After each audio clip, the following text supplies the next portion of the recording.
If you watched my video where I platinumed almost every Sonic game available on PS5, you would know that even though I love Sonic, let's just say that I don't love Sonic Racing. The game and I just didn't get along. But then the first trailer and network test for Sonic Racing CrossWorlds came out, and my eyes were opened.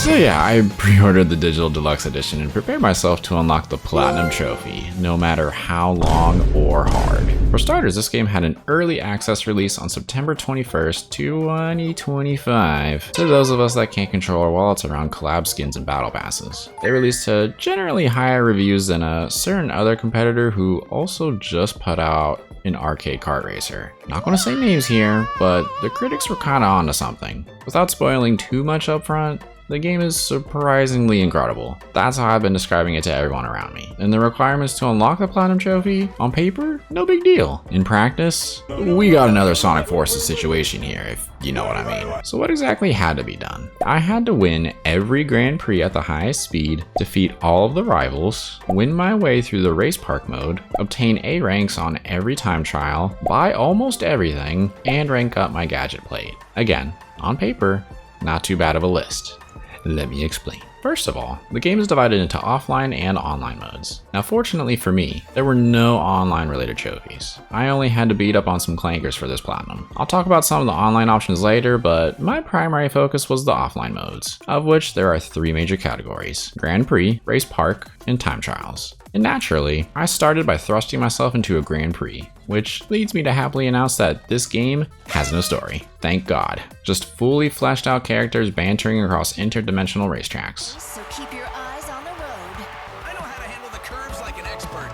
Hey yo, for those of you that are unfamiliar with how Grand Prix work in this game, essentially each Grand Prix consists of 4 races, the first 3 being particular tracks, and then the last race is just 1 lap on each of those 3 courses. Place as high as you can in each race to earn points, and then have the most points at the end of the track list. It's probably also worth mentioning that the first 3 tracks include a CrossWorld for lap number 2. It's like it's the name of the game or something. It adds a layer of unpredictability to every race played, and while it may seem gimmicky at first, it's actually a super fun addition and keeps things fresh, especially since there are so many CrossWorlds that can come up. And the fact that the soundtrack rotates between the first track, second track, and then a final lap variant of the first track is just mwah, chef's kiss. So I chose a racer, car, speed, gadget plate, and rival, and got to work. I'll dive into more details regarding all those, but just know that the basic racing mechanics in this game will be pretty similar no matter what you choose for any of those. You gotta go fast. You gotta pick up as much loot as possible and ruin someone's day with it. And you gotta collect red star rings. I mean,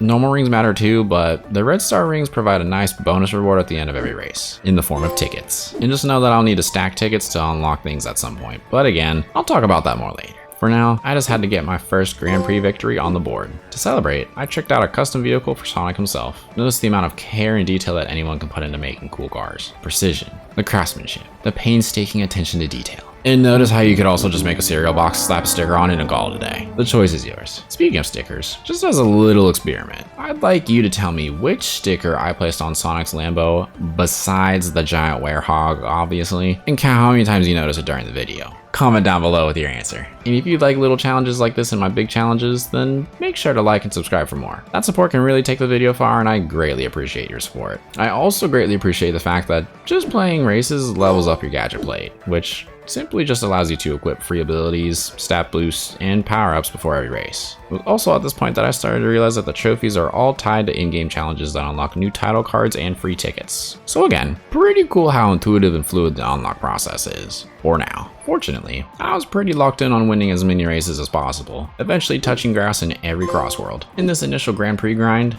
I managed to take down my first 5 rivals, which, looking back, it's kind of funny to see me struggle so much with the mid-tier bots, because they're really not that tough, but I feel like I'm getting ahead of myself here. Essentially, before every Grand Prix, you pick a bot to become rivals with. They basically act as a more advanced challenger that will usually finish in second as long as you maintain the first place position. You can set the difficulty level anywhere between 1 and 10 and receive extra tickets for challenging and beating higher level rivals. Cool system in my opinion. Gives you someone to keep your eyes peeled for, because they'll ruin your day faster than getting stuck in traffic on the way to work when you really gotta blow up a toilet, in-game obviously. But you get there and everyone else already had the same idea and you make the mistake of trusting a fart, only to find out that you now need to go all the way back home to grab a different pair of pants.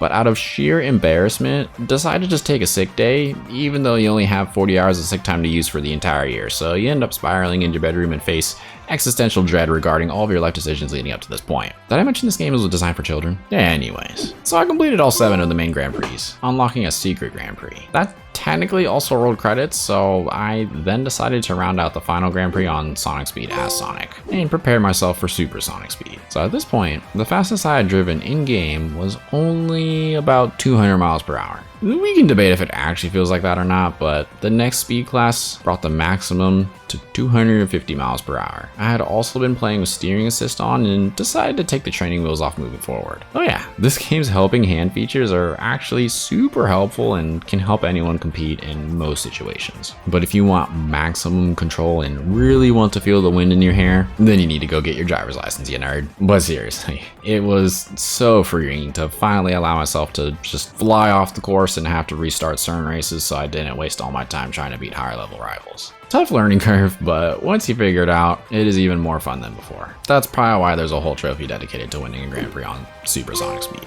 Speaking of getting your license, I then unlocked the final slot of my gadget plate, allowing me to equip up to 6 points worth of goodies to my loadout. Almost as good as the Pick 10 system in Black Ops 2 back in the day. It was then time for some Supersonic racing, and boy, did I do that. Once I had won out that speed class, it was time to take on the mirror speed class. Emphasis more on the mirror part though. Seriously, going from learning all the tracks for the first time to flipping everything really hit me with the orb of confusion. Yet somehow, I pulled off a feat I hadn't done up until this point. Achieve a perfect win in a Grand Prix. I sometimes surprise myself when I least expect it still. Much like when I predict the refs are actually going to make a call against the Chiefs. Oh wait, that never happens. They just get away with everything. And just like how Mahomes is now collecting hardware from just playing the game, I collected all the gadgets from just playing the game. Doesn't mean I actually used all of them, but I caught them all. That's not trademarked, right? I continued to grind out the rest of the mirrored Grand Prix, making sure to take down rival after rival until all that was left was the blue guy I had been exclusively playing as. So I did the appropriate thing and proved he was a faker, which unlocked Supersonic and Grand Prix, making future races much easier. Unfortunately, I only had one more Grand Prix to win, and of course, with my God-given gamer abilities, I easily conquered the final few tracks and prepared myself for the next area of challenges. That being major offline mode number 2,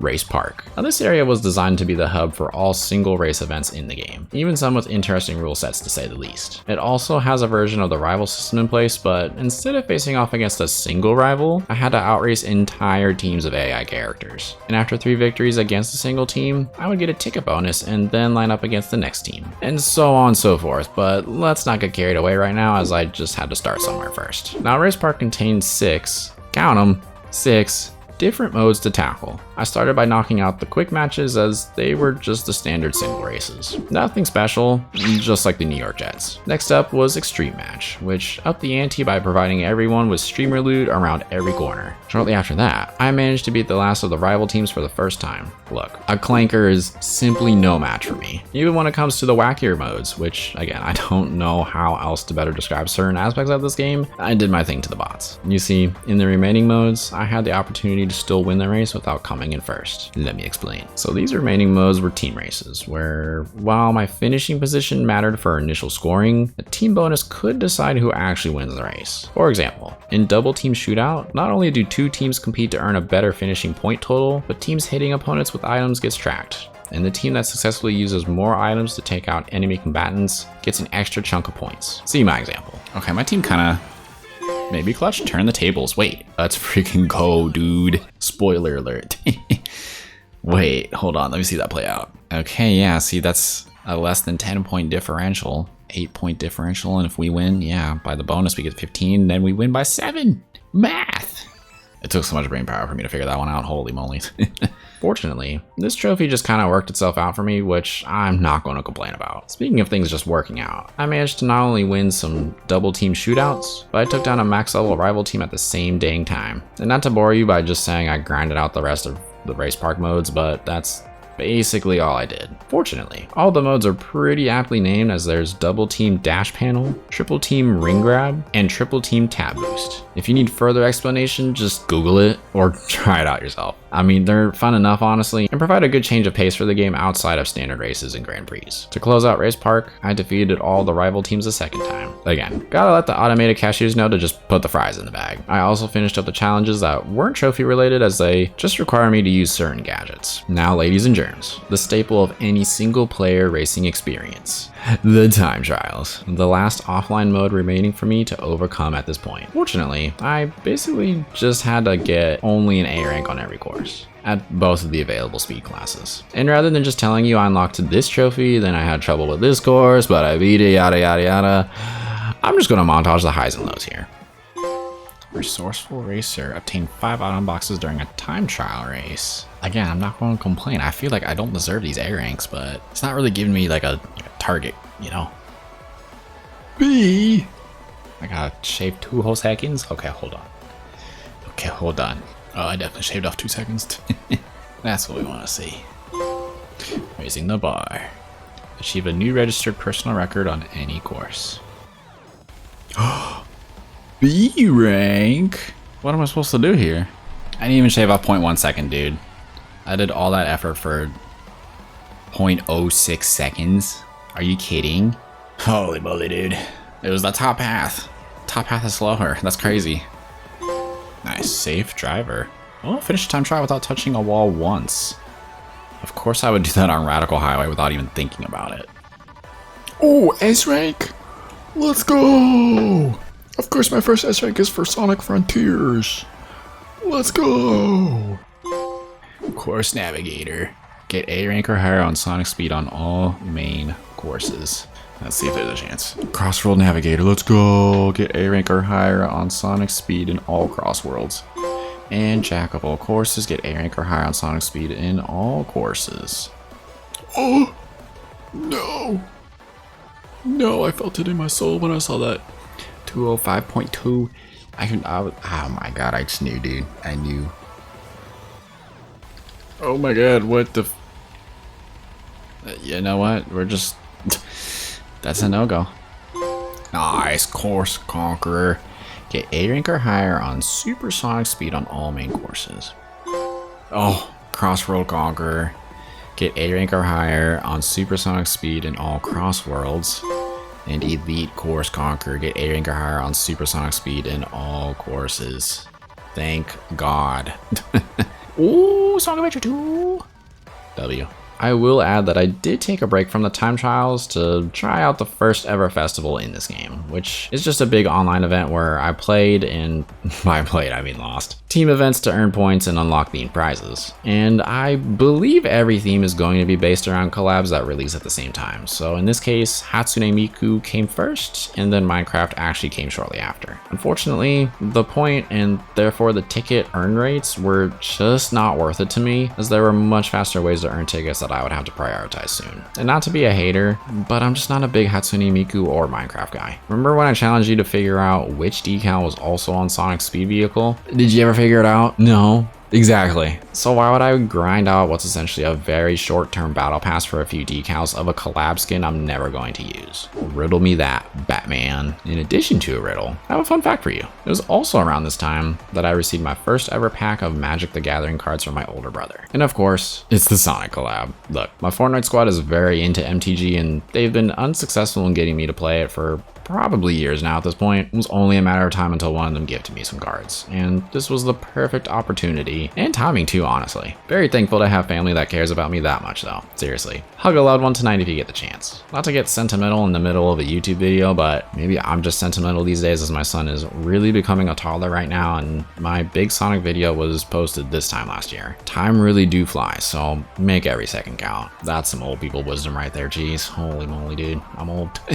Speaking of, this was the point where, outside of spending all of my hard-earned Monopoly money, I actually finished all of the actual gameplay challenges this game had to offer. And I did it in roughly 24 hours with a grand total of, drumroll please, 7,000 tickets in the bank. And you know how much I needed to wrap this game up? Roughly 25,000 tickets. Like I said at the beginning of this video, total Sonic Forces ring grind situation here. Except there's a workaround this time. Here's the situation. So I didn't actually have to buy everything this game had to offer. That would actually be insane and cost tens if not hundreds of thousands of tickets to do. I just needed to acquire all horns, course decals, parts, and a single character skin. I'm curious how much the most expensive category was going to run for. The answer is 13,000 tickets. If you guessed it that quickly, good for you. I don't have anything to give you, so just good job. That was the magic number. So I got to work on that. I eventually figured out that just playing quick matches against level 8 rivals on the first track in the game over and over and over again would get me what I want the fastest and most consistently. Again, beating a rival team 3 times unlocks some bonus tickets, and after you beat every rival team, not only do you just cycle back to the start, but that bonus increases by 5 tickets every loop. Hopefully that makes sense, and if you need someone to really explain the numbers, I'd look for someone else, as my brain hurts following repeatedly playing this course for what ended up being nearly 15 hours. Thankfully, my PlayStation Portal allowed me to enjoy some Abbott Elementary and some football during this grind, but man, did I want to slam my head on my desk some nights out of sheer boredom due to this grind. Like, I work a 9 to 5, I have a baby to take care of when I get home, a wife to keep happy after our son goes to bed, and then this stupid grind on top of all that. I'm sleep deprived, and this definitely encouraged me to catch up on some sleep, because that would be much nicer. Again, I really enjoyed this game, but these repetitive Sonic grinds longer than Concord's life cycle need to be stopped. Regardless, I did the thing. I hid the boots. They're here, under the floorboards. Hold on, my brain is fried. Let me get it together for the end of things here. So I did eventually hit 13,000 tickets in my wallet and executed the next step of the plan. Disable cloud saves and upload my save data. Open the game, buy all the horns. There it is, close the game. Download my cloud save for 13,000 tickets, then open the game again. This time purchasing all decals. You catching what's going on here? I'm just buying everything needed to unlock a trophy and then re-downloading my old save file. Look, I don't think I ever used my horn at all during my time with the game, and you still don't know which decals on Sonic's car besides the Werehog. I don't need to keep all those horns and decals in my inventory. What I did end up keeping though was Sonic's AI racer skin and all the parts, since those do actually affect stats and my ability to really fine-tune my rides, which people can actually see. And there we have it. After 39 hours, I unlocked the Platinum Trophy for Sonic Racing CrossWorlds. So do I recommend this game? As just a game to play and enjoy, offline and online? Abso-freaking-lutely. I've only played so many new games this year, but this makes it into my Game of the Year conversation for surely. Arc Raiders might also end up being in there too, but that's not out yet. Very soon though. Very excited for that one. Everything about this rendition of Sonic Racing is just so well done and perfectly crafted, minus the Platinum Trophy experience. Actually, my beef isn't really with the Platinum necessarily, it's more so just the ticket grind to get it. The trophies and in-game challenges themselves really let the game shine in every area, and I don't think I have any complaints about the game itself. The tracks are all very solid, the character roster is outstanding, the music is stuck in my head and won't be leaving anytime soon, the arcadiness makes the game super fun to play, the crossroads are not gimmicky at all and provide a nice change of pace to every race, and the devs have been listening to people regarding the slow reward earn rates in festivals, saying they're adjusting that moving forward to make them more respectful of players' time. If anything about this game interests you and you haven't picked it up yet, definitely give it a shot when you do get the chance, especially if it goes on sale anytime soon. I'm pretty sure you won't be sorry. If you enjoyed Supersonic Racing with me today, then make sure to like the video and subscribe for more. At this point, you have a choice, because YouTube thinks you'll really enjoy this video next. So if you got some time, why not give it a watch? Regardless of if you clicked that video or not, you are loved, and I appreciate you. Peace.